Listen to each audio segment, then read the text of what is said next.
नमस्कार, स्वागत है आपका हमारे इस डिजिटल प्लेटफॉर्म जिसका नाम है एडुग्राम क्लासेस। हम चला रहे हैं कंप्यूटर की वो सीरीज़ जहां पर हम पढ़ने जा रहे हैं आज एप्लीकेशन सॉफ्टवेयर के वो सॉफ्टवेयर के बारे में जो सबसे ज़्यादा एग्जाम को कवर करते हैं। अगर आप एसएससी की तैयारी कर रहे हो या बैंकिंग कर रहे हो या फिर राजस्थान के किसी भी एग्ज़ाम में या पूरे भारत में किसी भी एग्ज़ाम में तैयारी कर रहे हो, तो आपके लिए रामबाण इलाज है कंप्यूटर का, ये मान के चलिए। हर एक सवाल आएंगे कॉन्सेप्ट के थ्रू, और कॉन्सेप्ट अगर आपने पढ़ लिया तो उसके बाद तो कुछ बचेगा नहीं।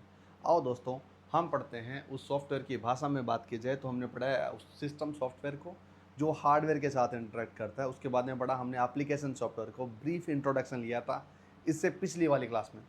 आज बात कर रहे हैं हम दोस्तों उसके और अंदर जाके बात करेंगे कि जो सबसे ज़्यादा महत्वपूर्ण पार्ट है जिसको बोला जाता है M S office. M S office अगर नाम दिखाया जाता है, ये एक एप्लीकेशन सॉफ्टवेयर है। क्या है दोस्तों, ये क्या है? एक एप्लीकेशन सॉफ्टवेयर है जो हम बात पहले ऑलरेडी कर चुके हैं। और एप्लीकेशन सॉफ्टवेयर में कौन से वाला? General purpose. कौन से वाला? जनरल पर्पज, यानी जो हम क्या कर रहे हैं हर रोज डेली लाइफ में, इसका क्या डेली लाइफ में यूज कर रहे हैं, वो वाला सॉफ्टवेयर है। अब मान लीजिए हर दिन के लिए हम इसको यूज तो कर रहे हैं, लेकिन कहाँ यूज कर रहे हैं? तो नाम आ जाता है ऑफिस। इसका मतलब क्या हुआ? कोई ऑफिस के अंदर ही इसका यूज होता है, और उसी ऑफिस में यूज होने वाला एप्लीकेशन सॉफ्टवेयर हमारा कहलाता है एम एस ऑफिस। अब बात तो यहाँ तक तो सही है दोस्तों। इस एम एस ऑफिस में यूज होने वाले सारे के सारे ये चीज़ आ जाते हैं। लेकिन एम एस ऑफिस में अगर बात की जाए तो किस तरह के? एम एस ऑफिस का मतलब होता है माइक्रोसॉफ्ट ऑफिस। एक माइक्रोसॉफ्ट नाम की कंपनी है और इसी का एक एप्लीकेशन जिसका नाम बोला जाता है ऑफिस, राइट। अब दोस्तों इसमें क्या चीज़ आ रही है? इसके अंदर ये चीज़ आ रही है जहाँ पर ऑफिस में काम हो, जहाँ डॉक्यूमेंट बनाने हो तो हमारे लिए काम आएगी, जहाँ प्रेजेंटेशन बनानी हो तो हमारे काम आएगी, जहाँ डेटा सेव करना हो तो हमारे काम आएगी, अगर किसी भी बायोग्राफी लिखनी हो तो भी हमारे काम आएगी, और हम रिपोर्ट लिखना चाहते हैं तो भी हमारे लिए काम आएगी, कोई एप्लीकेशन लिखना चाहते हैं तो भी हमारे लिए काम आएगी। इट मीन्स ऐसी चीज़ें जो ऑफिस में डेली लाइफ में ज़िंदगी में काम आती है वो कहलाती है M S office application software, right.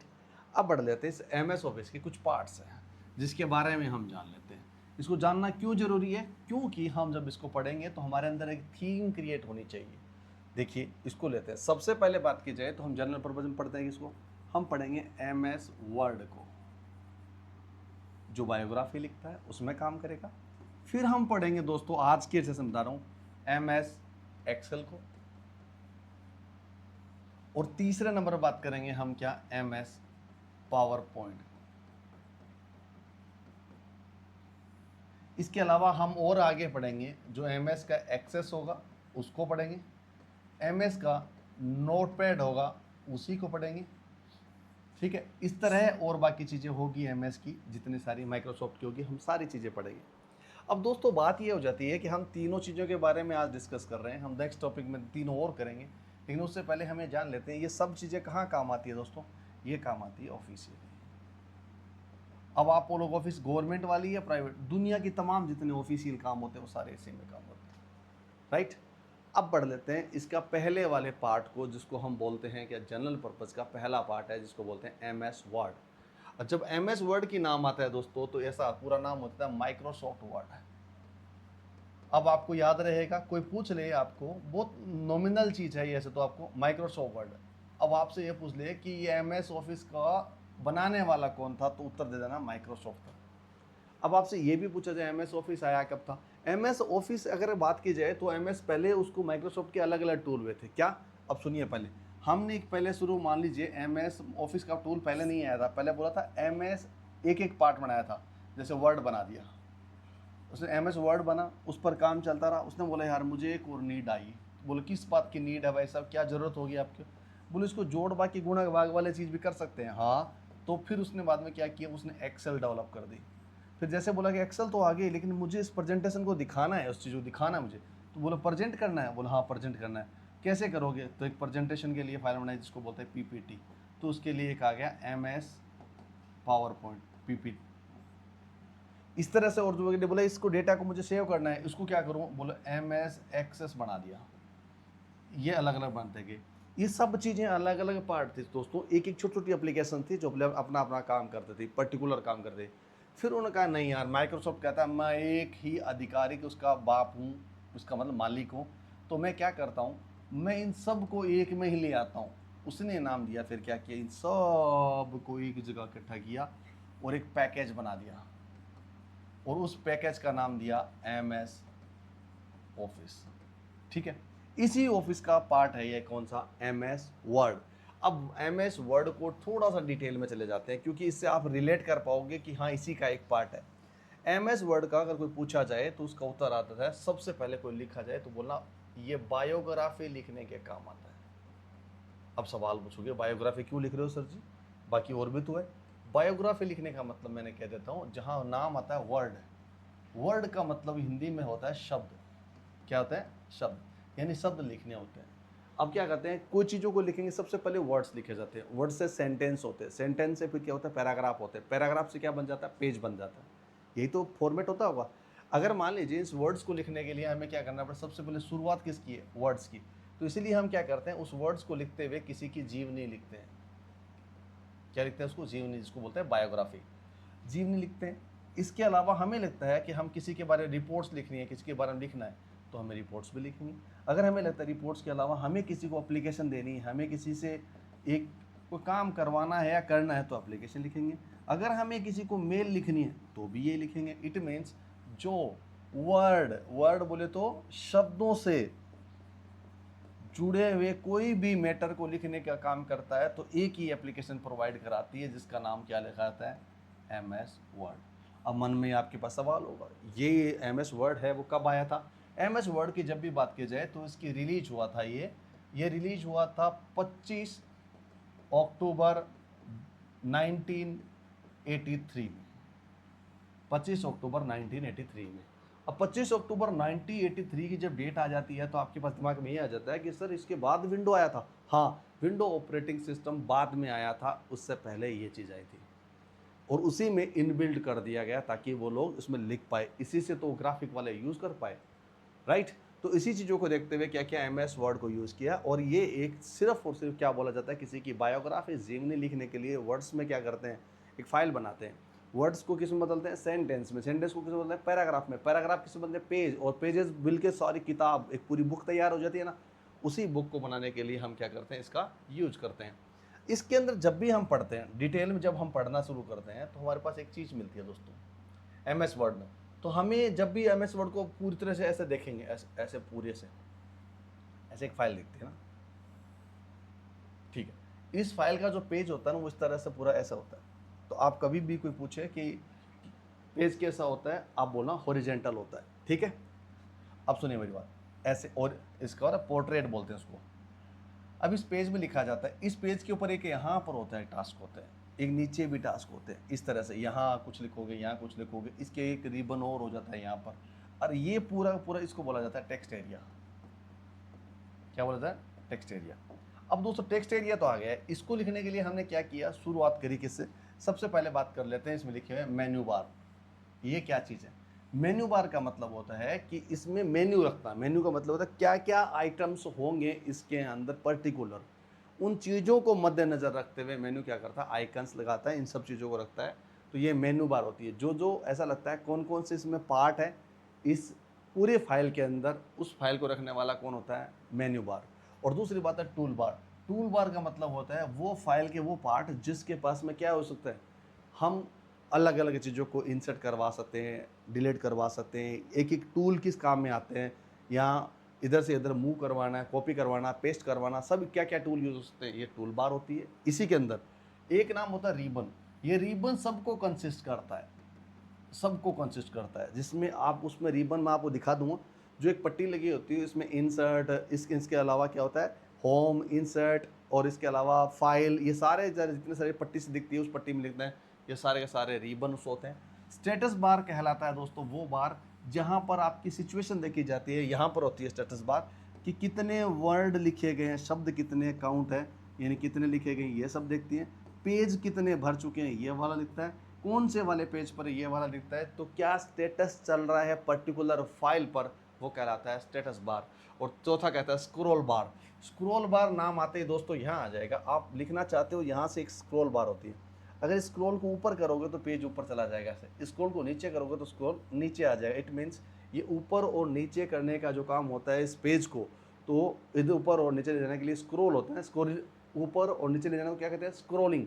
तो स्क्रॉलिंग करने का काम को कौन करता है, स्क्रॉल बार करता है। और एक होता है मेलिंग, मेलिंग को बोलते हैं मेल मर्ज बोलो या मेलिंग। मेलिंग का मतलब होता है आप अपनी फाइल बना चुके हो, उस फाइल को भेजना चाहते हो कहीं पर जाके, उसी को बोला जाता है मेलिंग, राइट। जैसे एक फाइल पूरी तैयार होगी, उसको आप भेजना चाहते हो, उसको क्या बोला जाता है, मेल। और इसको, इस सॉफ्टवेयर को ऐसा भी बोला जाता है दोस्तों, एक नाम और याद रखना, इसको बोला जाता है एप्लेट सॉफ्टवेयर। क्या बोला जाता है, एप्लेट सॉफ्टवेयर। ठीक है, अब इसकी शक्ल दिखा देता हूँ आपको, काम आएगी। क्या काम आएगी, ये आपको जो दिखाई दे रहा है ये है आपका MS वर्ड। जब MS वर्ड की बात आ जाती है तो मैंने कहा था ये है मेन्यू और रिबन। रिबन में क्या, देखो ये फाइल है, होम है, इंसर्ट है, लेआउट है, रेफरेंस है, मेलिंग है, रिव्यू है और हेल्प है। ये सारे के सारे किस में दिख रहा है आपको, ये सारे के सारे उसमें दिख रहा है रिबन के अंदर, ठीक है। और मेन्यू इसी में, यही मेन्यू है। फाइल का मतलब आपको अगर पूछा जाए तो आपसे बोलना कि फाइल का मतलब वो वाली सारी चीज़ें जहाँ पर फाइल क्या डिलीट हो सकती है, आप क्या कर कॉपी कर सकते हो, या फाइल का क्या कर किस में सेव करना है, क्या प्रारूप देना है, ये सारा काम फाइल, यानी फाइल रिलेटेड काम होता है वो सारा फाइल में होगा। होम होता है, कोई पूछ ले तो आप बोलना बाय डिफ़ॉल्ट स्क्रीन होती है। क्या बोलोगे आप, बाय डिफ़ॉल्ट। बाय डिफ़ॉल्ट कौन सा होता है, सुनिए, जब भी कोई चीज़ों को चालू करते हैं कंप्यूटर में, एप्लीकेशन को, तो उसके सबसे पहले वाली जो आपके डेस्कटॉप पर जो दिखती है ना, वो वाला पार्ट कौन सा होता है, वो होम बोलते हैं उसको। क्या बोलते हैं, होम। उसके बाद इंसर्ट आता है। इंसर्ट का मतलब दोस्तों ये है, कोई भी फाइलों को इंसर्ट करना है, कॉपी करनी है, पेस्ट करके ला के इसमें रखनी है, जो भी चीज़ें हैं फाइल को इंसर्ट कर, टेबल इंसर्ट करनी है, इमेज इंसर्ट करनी है, वीडियो इंसर्ट करनी है, एनिमेशन इंसर्ट करना है, कोई भी आपको इंसर्ट में काम आएगा। लेआउट कहलाता है दोस्तों। लेआउट का मतलब होता है एक पर्टिकुलर उस पार्ट को लेआउट बोलते हैं। कैसे, कि इसकी संरचना कैसी होगी, स्ट्रक्चर कैसा होगा, हॉरिजेंटल होगा, लैंडस्केप होगा, इसके अलावा ऐसा बोला जाता है इसके अंदर क्या क्या चीज़ होगी, इसका हेडर कहाँ होगा, फुटर कहाँ होगा। अब एक नाम आता है क्या, सबसे ऊपर। अगर आप चाहते हो बाय डिफ़ॉल्ट रहे, उस हेडर में बोलते हैं इसको। सबसे ऊपर कोई नाम लिखते हो जो हमेशा बना रहे, उसको बोला जाता है हेडर। और नीचे कुछ भी लिखना चाहते हो उसको बोला जाता है फुटर। यानी ऐसा होता है, एक बार आपने हेडर लगा दिया तो ऊपर बाय डिफ़ॉल्ट हर पेज में हेडर दिखेगा, नीचे वाले में फुटर दिखेगा, राइट। ये दोनों ही काम आपको दिखेंगे, इस हेडर और फुटर का काम होगा। रेफरेंस होगा। मेलिंग का मतलब मैंने आपको बता दिया, मेल कैसे होता है। रिव्यू का मतलब वो चेक करता है, स्पेलिंग चेक करता है। रिव्यू का मतलब होता है, एक ऐसा मान के चलो, एक स्पेलिंग चेक करता है। अब आपको स्पेलिंग भी चेक करता है, हाँ बिल्कुल करता है, उसे स्पेल चेकर बोलते हैं। उसको क्या बोलते हैं, उसको स्पेल चेकर बोलते हैं।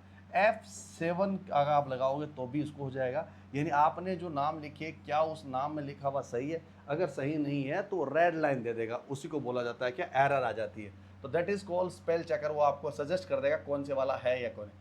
अब एक नाम आता है यहाँ क्लिप बोर्ड। इस क्लिप बोर्ड में एक नाम आता है मैक्रो। मेरी बात को याद रखना, भूलना मत। क्या नाम आता है, मैक्रो। मैक्रो का मतलब ऐसा होता है एक पर्टिकुलर चीज़ जिसको आपको बार बार यूज़ करनी है, बार बार यूटिलाइज करनी है, तो उस चीज़ों को क्या करता हूँ, मैक्रो में डाल देता हूँ। और मैक्रो क्या करता है, कहीं भी जरूरत पड़ती है आप एक कमांड लगाओगे, मैक्रो वहाँ से क्या हो जाता है, पेस्ट हो जाता है। इट मीन्स जैसे ये वाला पूरा फॉर्मेट है, आपको लगता है इसको क्या करना है मुझे, इसको मैं मैक्रो बना देता हूँ। और जहाँ भी मुझे जरूरत पड़ेगी इस मैक्रो को मैं क्या कर दूंगा, यूज कर लूँगा। और उसी यूज करने का मतलब, मैक्रो का मतलब हर बार अलग, बार बार उसी प्रोसेस को यूज करने का मैक्रो होता है। इस मैक्रो के अलावा मैं बात बता दूं, ये बाकी आपको दिख रहा है, आपको ये बोल्ड करना, इटैलिक करना, अंडरलाइन करना, ये सब चीज़ें उसी का पार्ट है। और एक नहीं है, सब चीज़ों में ये है एज इट इज़ पार्ट दिखता है आपको, सब चीज़ें एज इट इज़ पार्ट दिखता है। अब सुनिए मेरी बात, और ये जो फाइल का टैब होता है, आपको दिखाया ना मैंने, आपको बोला था, क्या बोला था, एक चीज़ बोली थी, क्या ये बोला था मैंने, ये वाला आपको दिख रहा है, ये स्क्रॉल बार है, इसको बोलते हैं स्क्रॉल, इसको बोलते हैं स्क्रॉल बार। क्या, ऊपर से लेके नीचे तक यहाँ जाना आना, इसको कहते हैं। ये कहलाता है टेक्स्ट एरिया। ये क्या कहलाता है, टेक्स्ट एरिया। ये टेक्स्ट एरिया का मतलब जानते हो ना, कुछ भी लिखना हो आपको, बायोग्राफी लिखनी हो, रिपोर्ट लिखनी हो, एप्लीकेशन लिखनी हो, सब चीज़ें यहीं लिखी जाएगी। अब इसमें एक चीज़ और होती है दोस्तों, इसका बोला जाता है, इसमें लिखी जाती है, उसको एक चीज़ और होती है, क्या, जो काम की चीज़ है वो बताता हूँ। इसको बोला जाता है अलाइनमेंट।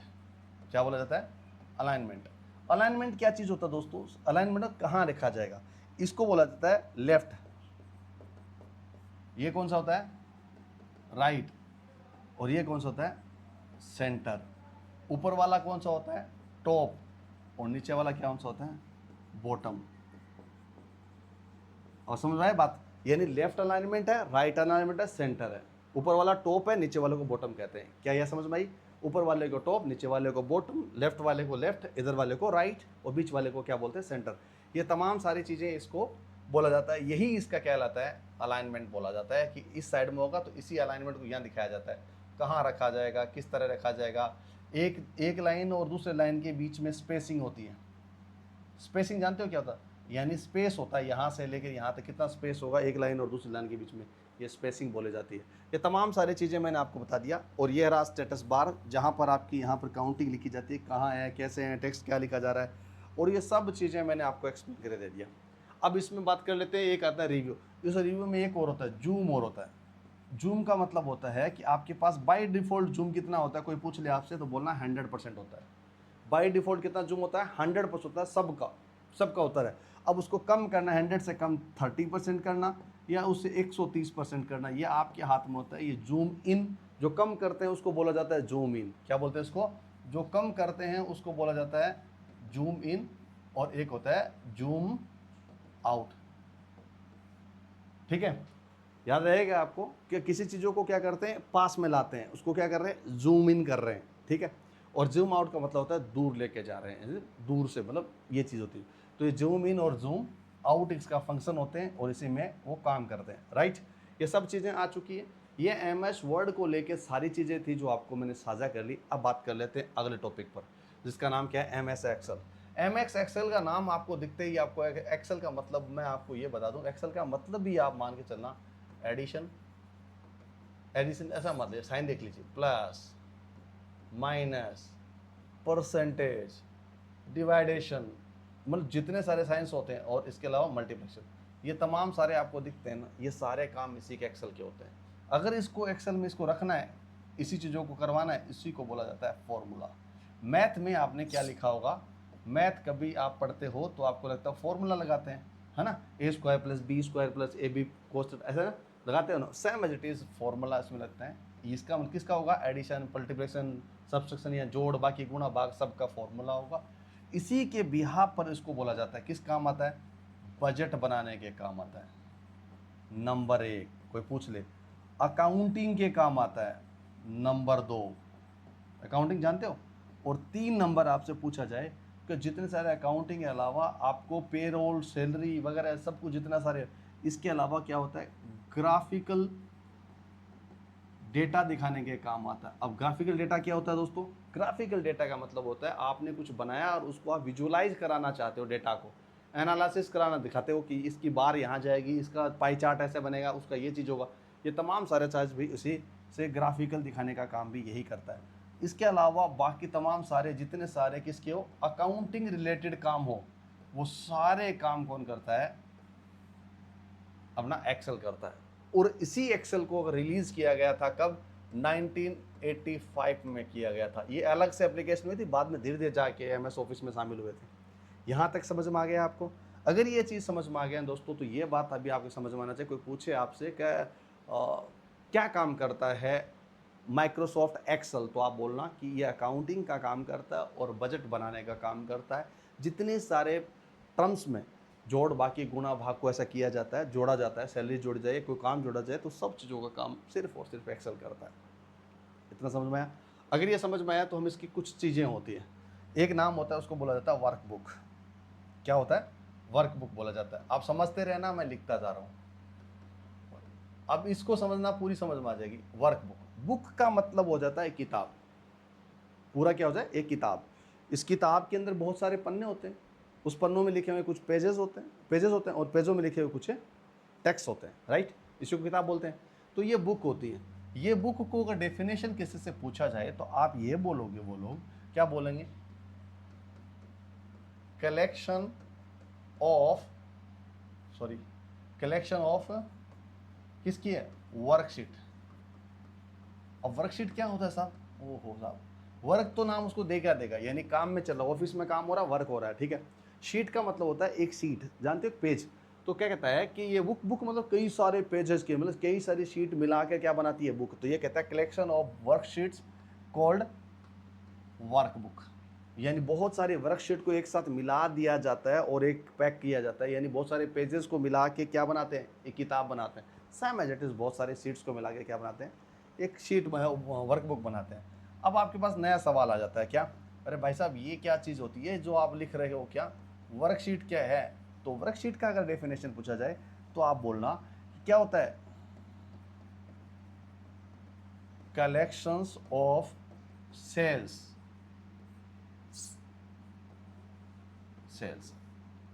क्या कहलाती है, वर्कशीट कहलाती है। अब बोलो अरे भाई वर्कबुक को आपने वर्कशीट में तोड़ दिया, वर्कशीट को आपने सेल में तोड़ दिया, तो ये सेल नाम की चीज़ क्या है, हमसे वो पूछे तो हम क्या उत्तर दें? तो इसे सेल नाम के उत्तर को बता दूं मैं आपको। सेल कोई पूछे तो आप बोलना कि कॉम्बिनेशन ऑफ, कॉम्बिनेशन जानते हो क्या होता है? ओहो, combination of rows and columns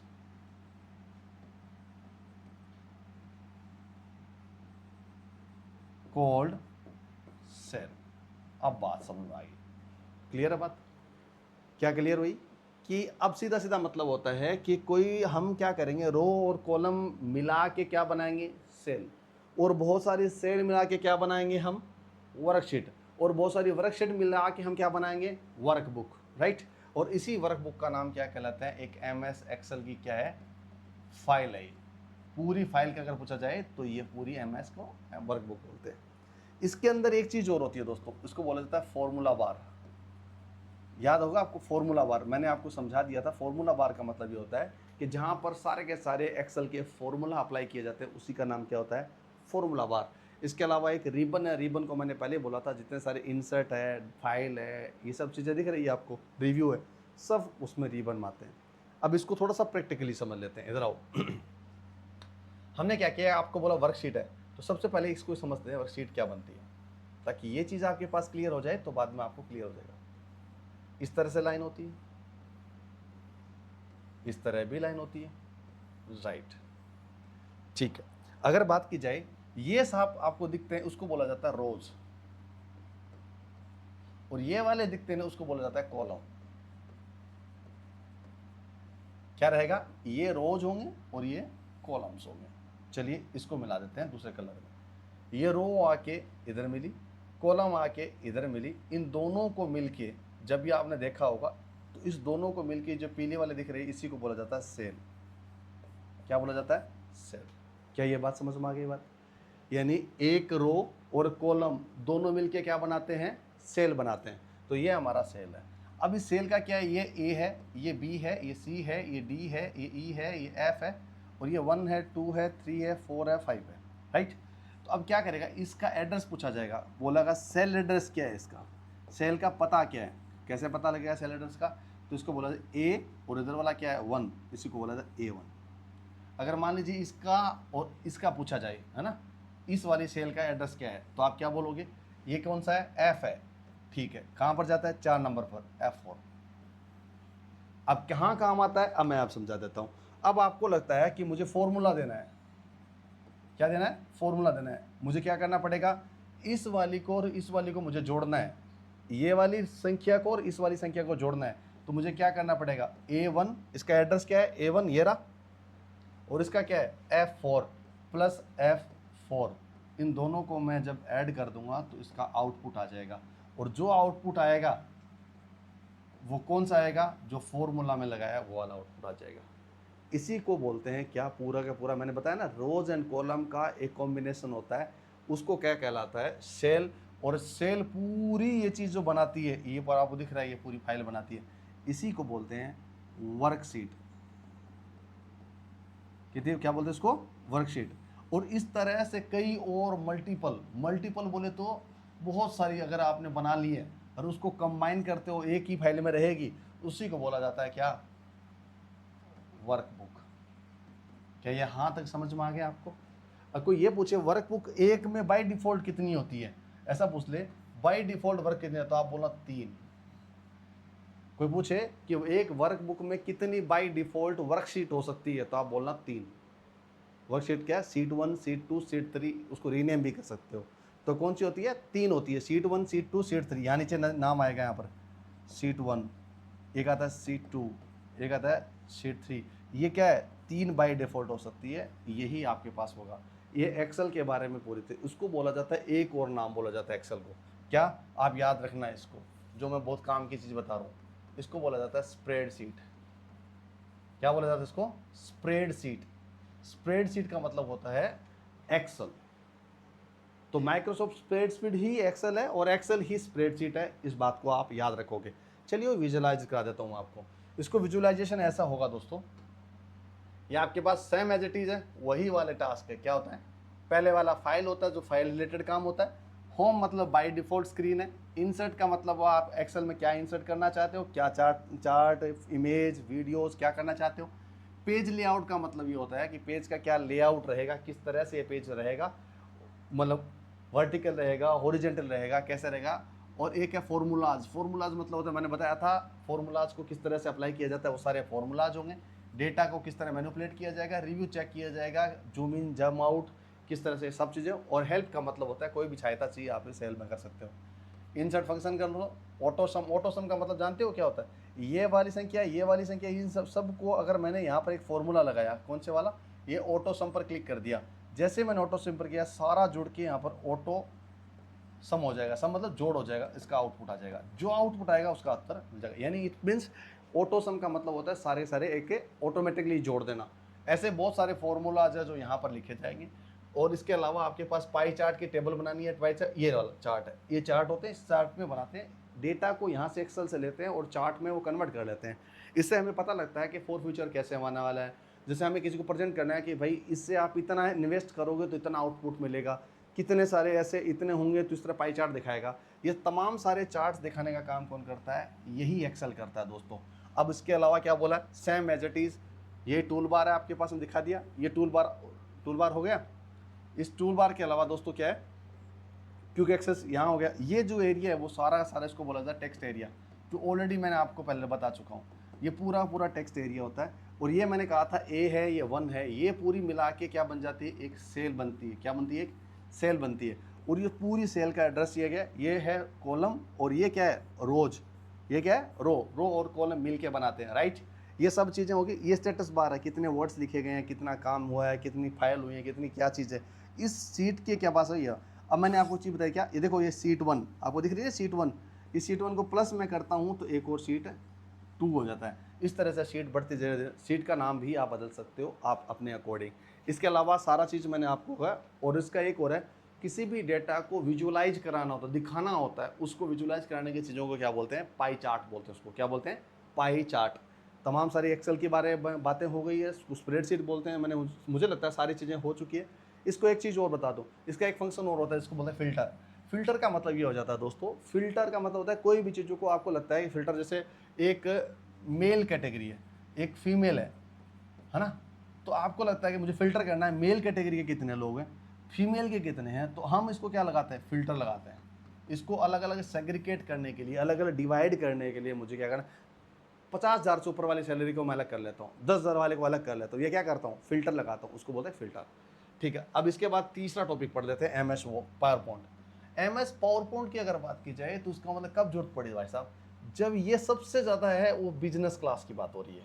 क्या हो रहा है, बिजनेस क्लास। अब पूछो क्यों, बिजनेस में क्या होते हैं सर, मॉडल्स बनते हैं। अब आप बोलो कौन से मॉडल्स, कौन से होते हैं, ये तो बताओ। मॉडल्स होते हैं कि मॉडल होते हैं कि कोई भी प्रोजेक्ट आप बनाते हो, क्या करते हो, एक प्रोजेक्ट बनाते हो। उस प्रोजेक्ट को मुझे बताना है कि दुनिया को कि भाई ये प्रोजेक्ट इस तरह काम करता है और ये ऐसा ऐसा है। तो मुझे कैसे पता लगेगा, दुनिया को विजुअलाइज कराना पड़ेगा। दुनिया को क्या करना पड़ेगा, विजुअलाइज। विजुअलाइज को समझ रहे हो ना मेरी बात, क्या समझाना चाहता हूँ हैं। विजुअलाइज का मतलब होता है किसी को दिखाना, किस तरह प्रेजेंट करना। उस मॉडल को दिखाने के लिए मेरे पास क्या चाहिए, कोई ना कोई ऐसा चीज़ चाहिए जहाँ पर मैं दिखा सकूँ। वो तो बड़े बड़े प्रोजेक्टर हो गए, लेकिन उसको बनाने के लिए फाइल बनानी पड़ती है एक। और फाइल बनती है किस में, स्लाइड्स में। किस में बनती है, स्लाइड्स में। उस स्लाइड्स के गुच्छों को, बहुत सारी स्लाइड या 5, 10, 15, 25, 100 कितनी भी हो, उस स्लाइड्स को क्या करते हैं हम, तैयार करते हैं, प्रिपेयर करते हैं। और किस में करते हैं, प्रेजेंट करने के लिए। और प्रेजेंट क्या करते हैं, उसके अंदर जो कंटेंट होता है उसको दिखाने के लिए। और उसी दिखाने के लिए हम क्या करते हैं, पावर पॉइंट प्रेजेंटेशन को यूज़ करते हैं। और उसी को नाम बोला जाता है MS power point presentation. It means, जैसे आप समझ लीजिए, आपका कोई प्रोजेक्ट है, आपको दिखाना है, आप दुनिया को बोलो कि ये काम करते हैं, मेरे पास एक बहुत बढ़िया एक जर्मन शेफर्ड कुत्ता है। तो आप बोलो जर्मन शेफर्ड है तो मैं क्या करूँ? तो आपको मैं आपको बताता हूँ बहुत बढ़िया कान है, आँखें बढ़िया है, तो कैसे मानेगा वो? नहीं मानेगा ना। तो फिर क्या करना पड़ेगा आपको, एक जर्मन शेफर्ड के लिए आपको फ़ोटो लगानी पड़ेगी, उसके कान है, उसके फीचर्स बताने पड़ेंगे, उसके जो हाथ पैर किस तरह करते हैं वो उसके मुँह दिखाना पड़ेगा। हर एक चीज़ों को क्या करना पड़ेगा, प्रेजेंट करना पड़ेगा ताकि वो लोग खरीद पाए। सेम एज इट इज़ कोई प्रोडक्ट को अगर बेचना है तो उसको क्या करना पड़ेगा, विजुअलाइज कराना पड़ेगा, समझाना पड़ेगा, दिखाना पड़ेगा। That is called presentation. और ये कब हुआ रिलीज? ये साहब रिलीज हुआ था 20 अप्रैल 1987 में। कब? 20 अप्रैल 20 अप्रैल 1987 में। ये इस वक्त ये आया था, पहली बार रिलीज हुआ। लोगों को बोला अरे भाई साहब ये हो सकता है, हम दिखा सकते हैं। हाँ बिल्कुल। क्यों? क्योंकि उसके बाद 1984 के बाद में क्या हो गया था, ग्राफिकल यूज हो रहे थे। ग्राफिकल जानते हो, मैंने पढ़ा चुका हूँ ऑलरेडी।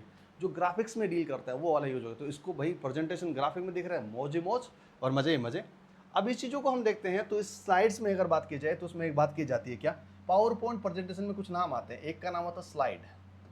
है क्या इस स्लाइड का नाम? स्लाइड का मतलब होता है वो एक पेज आपको इस तरह दिखेगा, दिखा है आपको?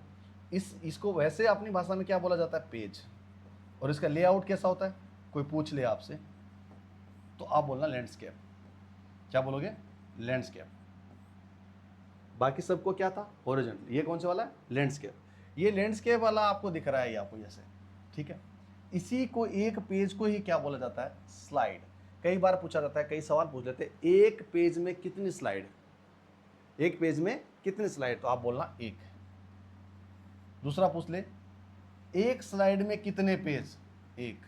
इट मीन्स एक पेज एक स्लाइड, यही काउंट होगा, राइट। अब देखिए ये जो आपको दिख रहा है पूरा एरिया, इसके अंदर जो एरिया दिखेगा उसको बोला जाता है टेक्स्ट एरिया, ठीक है। और इसके अलावा दूसरी बात क्या बोला जाए, स्लाइड लेआउट। इसका स्लाइड का जो लेआउट कौन सा है, ये जो आपको लेआउट दिख रहा है, इसी लेआउट इसको बोला जाए स्लाइड का लेआउट। और वो कौन से वाला है, लैंडस्केप वाला है, याद रहेगा आपको। तीसरा कहता है प्लेस होल्डर। जो ये टेक्स्ट एरिया होता है ना, जो लिखा जाता है, इसी को बोला जाता है प्लेस होल्डर। क्या बोला जाता है, प्लेस होल्डर। याद रहेगा आपको, पूछा जाएगा आपसे। एक होता है रिबन, जो इसके ऊपर वो पूरी की पूरी जो लिखी गई है सारी की सारी, वो रिबन कहलाती है। क्या कहलाती है, रिबन कहलाती है। और इसके अलावा एक चीज़ है, इसको हम कैसे दिखाएंगे, जैसे उदाहरण के तौर पर मैं एग्जांपल देता हूँ, मुझे यहाँ से ऐसा करके देना है, इसको यहाँ ऐसे करके देना है, और इसके अलावा मुझे लगता है नहीं भाई साहब मुझे एक और काम करना है, क्या, ये मुझे ब्लैक कर देना है और ये मुझे ऐसे दिखा देना है ना। तो ये चीज़ें मुझे दिखाई दे रही है आपको, जो दिखाई दे रहा है, ये जो मैं बनाता हूँ, तैयार करता हूँ, इसी का नाम क्या बोलते हैं, थीम। यानी किस तरह इसको प्रेजेंट करना है, किस प्रारूप में मुझे तैयार करना है, उसी को बोला जाता है थीम। पर्टिकुलर एक स्लाइड के लिए एक थीम बनाया जाता है और उसको स्लाइड को थीम बना के ही उसको प्रेजेंट किया जाता है। उसको आप चूज भी कर सकते हो, बाय डिफ़ॉल्ट बहुत सारे थीम्स होते हैं, उसको भी आप चूज कर सकते हो, राइट। अब इसको थोड़ा समझ लेते हैं। ऐसे आ जाइए, आपको दिख रहा होगा यहाँ पर, मैंने दिखाया था पहले इसको, ये वाला चिन्ह दिखाया था, इस तरह से ये पूरी बनती है, इसको बोला जाता है स्लाइड पेन। याद रहेगा आपको, क्या रहेगा, ये स्लाइड होती है, इस लाइन को क्या बोला जाता है, स्लाइड पेन। जो यहाँ खाली दिखती है क्या होती है, अगर कोई पूछ ले आपको ब्लैंक स्लाइड यहाँ पर दिखती है, उसको क्या बोला जाता है, उसको बोलना स्लाइड पेन कहलाती है, राइट। चलिए इसके रिबन और टूल बार के बारे में बात कर लेते हैं। सेम फाइल है, फाइल का काम करेगा। होम बाय डिफॉल्ट स्क्रीन रहेगी। इंसर्ट का मतलब आप इमेज, वीडियो, क्या चीज़ आप इंसर्ट करना चाहते हो इस टेक्स्ट एरिया में, वो सारी आ जाएगी। लेआउट का मतलब ये हो जाता है कौन सा हॉरिजॉन्टल है या वर्टिकुलर है, कौन से वाला है, लैंडस्केप है, क्या है। रेफरेंसेस मैंने ऑलरेडी बता दिया। मेलिंग का मतलब मैंने ऑलरेडी बता चुका हूँ कि किसी को मेल करना, ये पीपीटी किसी को मेल करनी हो तो उसको रिव्यू का मतलब होता है इसमें चेक करना, स्पेल चेक करना और जूम इन जूम आउट सब चीज़ें चेक करने वाला काम रिव्यू देता है। हेल्प का मतलब सहायता देता है। दोस्तों किस बात की आपको नहीं पता है इस टूल में कहाँ टूल मिलेगा, उसको आप सर्च कर सकते हो हेल्प में। इसके अलावा क्या बोला, वही same as it is macro वाला टूल है, क्लिप बोर्ड है, ये आपको दिख रहा है क्या है, इसको क्लिप बोर्ड सब में वही मैक्रो वाला टूल है। यानी आप उसको यूज कर लीजिए, कॉपी कर लीजिए, उसको जहाँ जहाँ मर्जी हो वहाँ पर पेस्ट करते रहिए, यही काम होगा। ये फ़ॉन्ट की फैमिली होगी जिसमें आप बोल्ड, इटैलिक और अंडरलाइन जहाँ भी कर सकते हो। फ़ॉन्ट यहाँ पर लिखा जाता है, कैलिब्री में लिखना है आपको या फिर अलग अलग फ़ॉन्ट्स होते हैं वो, उसमें आपको एरियल में लिखना है या बाकी और किसी में लिखना है, तो ये फ़ॉन्ट का फॉर्मूला है। फ़ॉन्ट की साइज़ यहाँ पर डिसाइड होती है और इसके अलावा सब चीज़ें हो जाती है। ये वाला कौन से वाला फॉर्मेट बताया था मैंने, अलाइनमेंट वाला, याद है आपको पहले वाले। अलाइनमेंट का मतलब कौन सा होता है, left right centre, left right centre, top और बॉटम, इन सब का अलाइनमेंट ये आपको यहाँ दिखाता है। देखो दिख रहा है, ये सब चीज़ें यहाँ दिखते हैं। इसके अलावा शेप आपको देने, शेप के अकॉर्डिंग यहाँ पर हो जाएगा, सब चीज़ें यहाँ पर तय हो जाती है। और मैंने कहा था स्लाइड के आइडियाज़ यहाँ पर होते हैं, जो थीम मैंने बोला था, क्या बोला था, थीम। इस थीम के आइडियाज इस कदर होते हैं दोस्तों।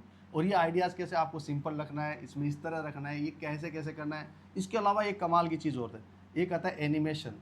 इसके अंदर आप एक चीज़ और यूज़ कर सकते हो, क्या, एनिमेशन। एनिमेशन का मतलब होता है वो वीडियोज़, एनिमेशन मतलब क्या है, वीडियोस। उसमें वीडियोस यूज़ कर, क्योंकि आपको प्रेजेंट करना है, किसी को दिखाना है, उसको समझाना है किस तरह से। तो आप विजुअलाइज कराने के लिए आपको चाहे वो पाई चार्ट का यूज़ करो, आप विजुअलाइज कराने के लिए इमेजेस का यूज़ करो, आप इसके फीचर्स का दिखाओ, या फिर वीडियो को दिखा दो ताकि दुनिया को समझ में आए इस तरह वीडियो काम करता है। तो ये सब चीज़ें काम करता है एनिमेशन के लिए। अब मेरी बात सुनिए, जब सारी चीज़ें बन जाती है तो हम किसी को दिखाना चाहते हैं, प्रेजेंट करना चाहते हैं, उस प्रेजेंट करने वाली कंडीशन को क्या बोला जाता है, स्लाइड शो। क्या याद रहेगा आपको ये बात, मेरी बात को, ये बहुत इंपॉर्टेंट बात है। क्या, किसी भी चीज़ों को, अगर आपकी फाइल तैयार हो गई है, उसको आप दुनिया को प्रेजेंट करना चाहते हो, तो उसको बोला जाता है स्लाइड शो।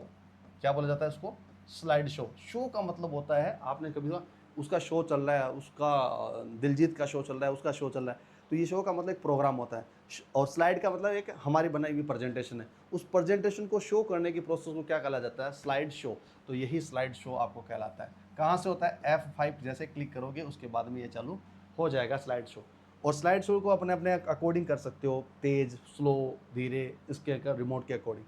क्लियर है, ये एनिमेशन पे है, इस एनिमेशन को आप यूज़ कर सकते हो। एनिमेशन के अलग अलग कोड, एनिमेशन 1 2 3 अपने, और उस एक इमेज को एनिमेट करके दिखा सकते हो, ऐसे करके आएगी, ऐसे करके आएगी, ऊपर से आएगी, नीचे से आएगी, कहाँ से लेना है उसको, किस तरह से करना है, ये सब एनिमेशन आपको दे देगा, ये सब चीज़ें। और इसमें व्यू कर रहा है आपको पास, आप देखना चाहते हो कौन से वाले, एक एक स्लाइड देखने चाहिए, 5 5 स्लाइड देखना, वो अपना व्यू का एक एंगल है। एक पर पेज में एक दिखाना है, 2 दिखाना है, 4 दिखाना है, वो अपना एंगल दिखा सकते हो। सेम एज इट इज़ यहाँ स्लाइड की संख्या दी जाएगी, कितने नंबर है, 1 नंबर है, 2 नंबर स्लाइड है, 3 नंबर स्लाइड है, 4 है, और स्टेटस को नोट किया जाएगा, क्या लिखा है क्या नहीं है। और ये जो एरिया है वो टेक्स्ट एरिया है, मैंने आपको बोला था, क्या बोला था, टेक्स्ट एरिया है, और इसी में आपको लिखा जाएगा सारा काम। इसके अलावा ज़्यादा कुछ है नहीं, ये स्क्रोलिंग वाला काम यही है, जो सेम एज इट इज़ उसी में। मुझे लगता है ये सारी चीज़ें हो गई है, बाकी शेयर कर सकते हो आप उसमें। ये वाली शेयर मतलब इस पीपीटी को शेयर कर सकते हो, वीडियो अच्छा लगा तो वीडियो को भी शेयर कर सकते हो, ये आपके पास में, आपके अधिकार में। तो हमने दोस्तों ये सारी चीज़ें पढ़ ली है, और हमने पढ़ी आज MS ऑफिस के बारे में। हमने वो इम्पोर्टेंट क्लास ली है जो बहुत ज़्यादा इम्पोर्टेंट है, जिसको वर्ड हमने पढ़ा, एक्सेल हमने पढ़ा, और इसके अलावा हमने क्या पढ़ा, पावर पॉइंट प्रेजेंटेशन। अब एक बात बहुत इंपॉर्टेंट जो मैं आपको बताने जा रहा हूँ लास्ट में जाके, क्या, वर्ड का जो एक्सटेंशन होता है, एक्सटेंशन होता है, एक्सटेंशन जानते हो क्या होता है। अब मैं थोड़ा ऐसा समझाता हूँ। अगर माने एक फाइल लिखा मैंने, रामलाल, साफ लिख देता हूँ रामलाल को, मैंने इस रामलाल को लिखा, इस रामलाल को मुझे क्या पता है रामलाल किस फाइल है। अगर रामलाल के आगे मैंने MP3 लगा लिया तो रामलाल बजना शुरू हो जाएगा, MP3 माने ऑडियो चालू हो जाएगा। अगर रामलाल के आगे मैं MP3 के नया लगा के MP4 लगा देता हूँ तो इसका मतलब रामलाल वीडियो फाइल होगा, अब नाचता हुआ दिखेगा। अगर मैं रामलाल के आगे PDF लगा देता हूँ तो रामलाल को पढ़ाई कर सकते हो, आप पढ़ सकते हो, इट मीन्स। और यहाँ पर मैं क्या लिख देता हूँ, डॉट लिख देता हूँ, डॉक, इसका मतलब ये डॉक फाइल है, इसको मतलब आप लिख सकते हो जो आपके पास काम आएगा। तो इस तरह से जो चीज़ें आपको, ये वाला जो डॉट के बाद में जो नाम दिखता है वो उस फाइल की औकात बताता है, यानी उसकी प्रॉपर्टी बताता है कि क्या फाइल है ये। सेम एज इट इज में एक्सटेंशन बोलते हैं, इसी पार्ट को बोला जाता है क्या, एक्सटेंशन। क्या बोला जाता है, एक्सटेंशन। अब ये एक्सटेंशन आपको दिखा होगा, तो अब मैं इसके बारे में बताता हूँ। वर्ड का जो है ना, माइक्रोसॉफ्ट वर्ड, MS वर्ड, यहाँ लिख देता हूँ, MS और MS। याद रखना, ये लास्ट में जानबूझ के बता रहा हूँ ताकि आपको याद रह जाए। क्या एक्सटेंशन होता है, डॉट डॉक, डॉट डॉक्स, बस। जो पुराने वाला डॉट डॉक है, पूरा नए वाला है डॉट डॉक्स है, और दूसरे वाला एक्सेल है, उसको बोला जाता है XLS डॉट, है ना, डॉट XLS और डॉट XLSX, सिंपल, एक्स और जुड़ जाता है। और पावर पॉइंट का है डॉट PPT, आपने ये नाम कई बार सुना होगा, उसको बोला डॉट PPTX, ये पूरा नाम ऐसा हो जाता है। ये तीनों एक्सटेंशन आप याद कर लेना, बहुत बार सवाल पूछा जाता है। पुराने वाला जो होता है उसका नया वाला का X ऐड हो जाता है, डॉक डॉक्स हो गया, दूसरे वाला XL है, XLX हो गया, और PPT है, PPTX हो गया। ये तमाम सारी चीज़ें आपको मैंने सारी बता दी, और जो पढ़ाया है मैंने दोस्तों वो सारा था एप्लीकेशन सॉफ्टवेयर का। क्या था? Application software. अगर ये एप्लीकेशन सॉफ्टवेयर वाली कहानी आपको अच्छी लगी हो तो प्लीज़ अपने दोस्तों के साथ ज़रूर साझा करना। इसका जब भी ये पूरा होगा तो इसका एक मतलब हम क्वेश्चन राउंड करेंगे। उससे पहले मैं आपको इतना कहूँ, बहुत अच्छा चीज़ें लगी। अगर आपको ये वीडियो अच्छा लगा दोस्तों के साथ शेयर करना। मैंने कोशिश की है, आप भी कोशिश करना किसी और की भले करने की। थैंक यू, नमस्कार।